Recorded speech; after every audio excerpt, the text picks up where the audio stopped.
back to Unraveling the Brain. I'm your host, Dr. Josh Mattson. Today, I get the wonderful opportunity of talking with parent Mary for her daughter Rosie, who's actually back for their second intensive from Australia, so traveling from a long way off.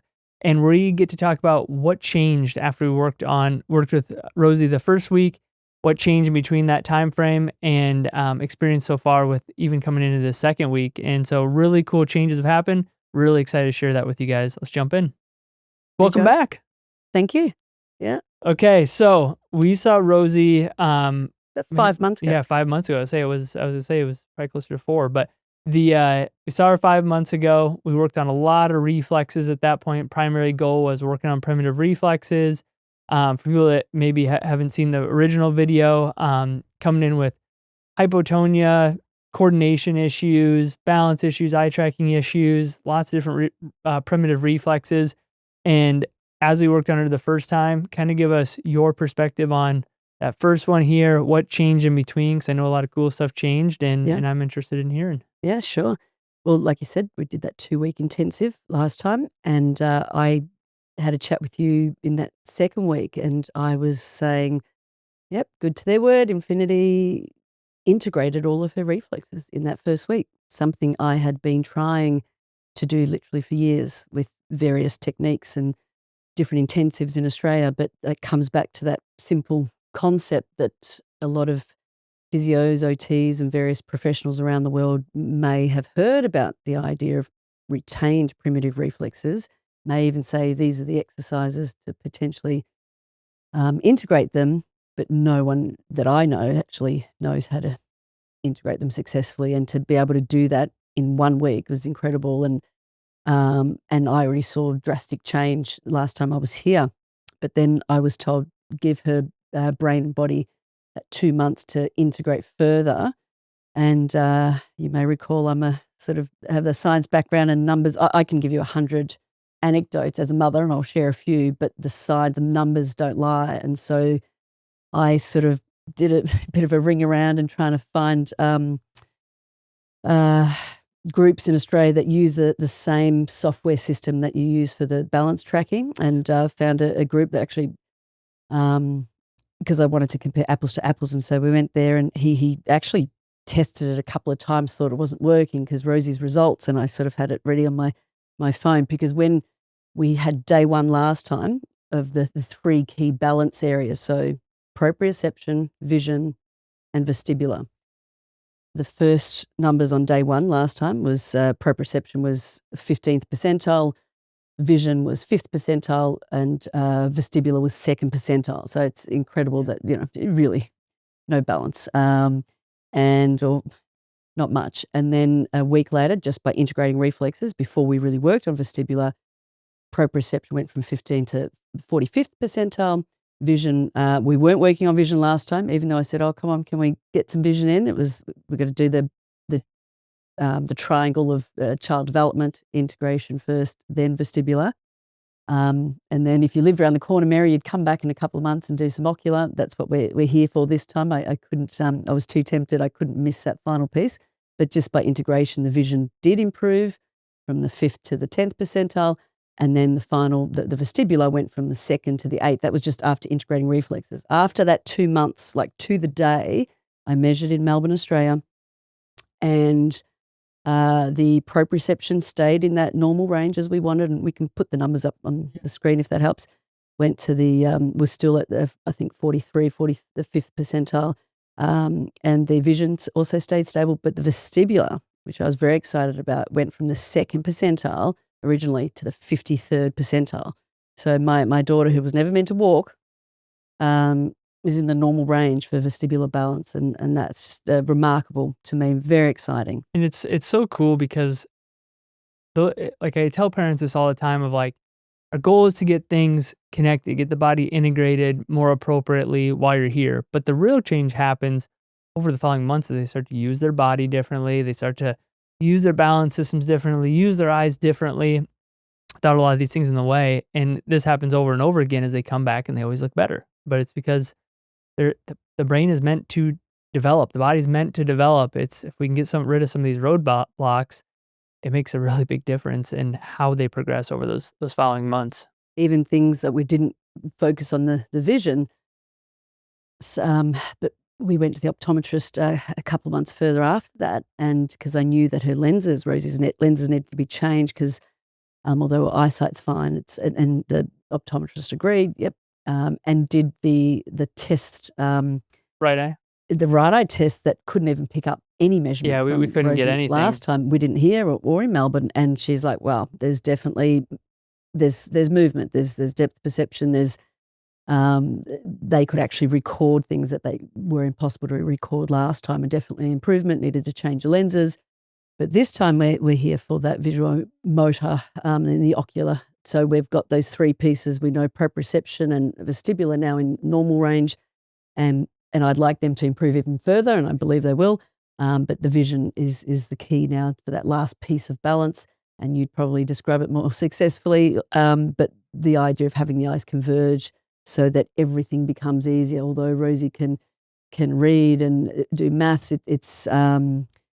it all just becomes easier where when the eyes are moving smoothly and can fixate correctly and not skip words and not be as tiring for her. Yeah. Yeah. Yeah. And a lot of people don't realize, like, when it comes to, there's vision therapy where they're working solely on vision stuff, which is awesome. But like the importance of getting rid of those reflexes, getting the vestibular to integrate, getting the balance centers, the muscles of the neck and the eyes to work together is the first piece before a lot of that really complex vision therapy comes into place. And you're starting to see those things. You're starting to see that proprioception or feedback from those muscles starting to integrate. You're starting to see the vestibular system getting more more integrated as well. And then once we get that third piece, that's where it really starts picking up steam. And we really start to see a lot of those bigger coordination aspects start to develop over the next year. Is once we get all three of those pieces working together, because they're really one system when they're connected, and they develop inside the womb in what's called the homologous column. They all get activated together. They're all really one system. But once we get that whole system firing efficiently, it's really cool to see what changes in their motor skills. And things that you might not be able to measure with numbers. As a mum, what I can see, even in that example at the optometrist's office where she knows Rosie fairly well, and Rosie was standing on sort of a chair and stepping down with one leg up and down because there were cuddly toys, or what you call softies, or what do you call I your don't know. stuffies? Oh yeah. Translation into American, that she was normally she'd ask mum to get them all. She's just up and down in this chair, not tripping over. Just those mum anecdotes of, every couple of days the school would give me a call and see, okay, is Rosie okay? I could see it was the school calling. Yeah, she's fine. She's fallen over, or there's always something.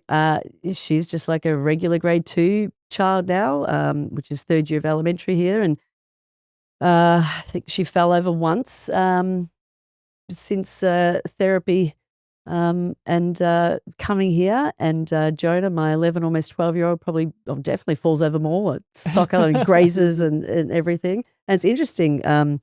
Dr. Ashley did an assessment on him and me yesterday just to check how are there any primitive reflexes? And surprisingly, because Jonah has ticked all the boxes that parents and teachers want to see. He's the high achiever and well-rounded with sports, social, academia, focus, all of that. But even someone who is such a high performer in all these categories, there was a few primitive reflexes there that we're he's gonna have a couple of hours therapy today, just to integrate those. And I was trying to understand, well, how is that affecting him in life? And I was asking Ashley about that. And even though it was bilateral, so it wasn't one side weaker than the other, it was more about, well, still the cerebellum is tiring.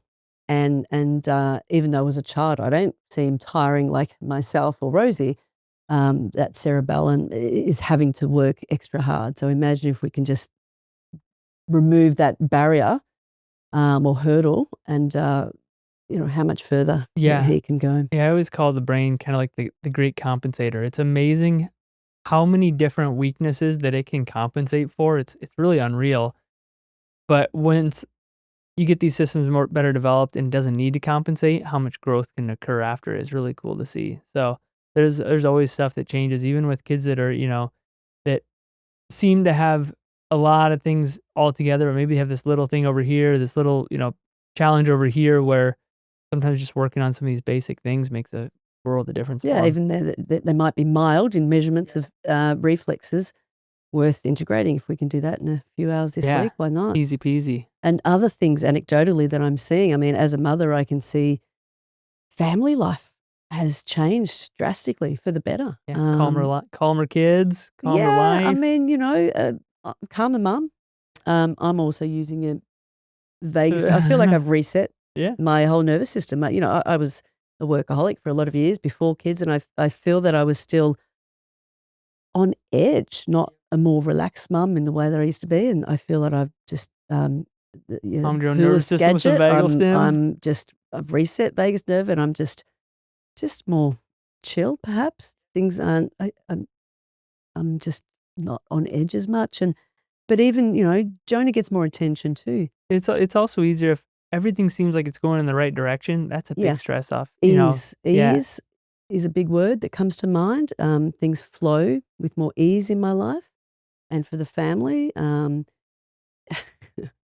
It's been entertaining. Like I've used the term, she's not so disabled anymore, and Big Brother knows that. So she's not going to get away with as much. But it's great because Jonah gets more attention and we have more family time. It's more balanced. But Rosie, that cheeky personality that, she's got real sass about it. And from a young age, when you've got a child that starts out with a disability, you've got grandparents spoiling. You've got mum. Every time we went to that Royal Children's Hospital, there's always some overpriced stuffy that I would buy, or, the emotions, the pull, the trigger, or, complete strangers. She used to have the cricket crocodile walker, the sort of frame to walk with when she was a few years old, and complete strangers would just smile at you that little bit more than usual. And so this is a child that's had a lot of positive attention her way. And now it's like, hey, I know you have the fine motor skills to put those texture lids on and put the paint lids on, and just laughs at me. So now I am the psychologist, if you remember. So now it's the psychology of shifting some of that behavior. Where retraining it's like, that. no, you're not so disabled anymore. But emotional regulation and being here, and this time we're with Jonah. Last time he wasn't able to join because he had school. But we went to a farm Friday afternoon a few days ago, and it was hot. And Jonah, who's normally very regulated emotionally, was just struggling with the heat. It was like, I'm going to go. And, we went there for him because we went to a maze of corn, and it was a lot of fun. There's flying foxes and all these cool things, and a pool of corn kernels. And I was struggling, and I'm like, I'm about to have an adult meltdown or tantrum. Like, yep, let's go. And Rosie, and it's like I still got to work on this anxiety I carry that, Rosie's going to lose at any moment. She's cool and calm. She was the chillest one. She was so chill and happy to then pat a pony and do whatever else. And I spoke to her about it, and she said, yeah, like I was feeling tired, but she was just holding it. The way she articulated it was fascinating. She's not having the meltdowns, even though that wasn't a goal. That that wasn't on the top of my priority list. I felt that emotionally she was generally okay, but I have to watch for how we're going because their muscles fatigue. And so emotional regulation is just there in a way, and having the comparison from being in Des Moines, Iowa, compared to a few months ago, the difference and the energy is interesting and very different, more mature. She's so much more mature. Yeah, it brings up a very important point of like we have this developmental pyramid where it's primitive reflexes and vestibular and ocular, but they're not ever individual things. I mean, once you improve one, now we're getting the very tip top of that is that cognitive skills. Like you're seeing cognitive things change just by working on that foundation, because everything in our brain develops off of our motor systems primarily. And the more efficient those get, the more efficient so many other systems get. But you're starting to see that emotional regulation, that cognitive impulse control, those higher cognitive skills start to develop, which is really cool to see. But it's just a reminder to people, like, these are never individual things. If you make a change to one of these systems, everything gets changed. So really cool. And that's what we're seeing. And they're the mum anecdotes I'm referring to. And even, a school teacher, Italian teacher at school, sort of ran up to me after school one day to stop me and to say, look, because she was away, we have 4 terms in Australia, and she was away term 2 when we'd come here and didn't know Rosie had done any therapy, I don't know what you've done, but I can understand everything Rosie says very clearly. And we didn't work on speech Yeah.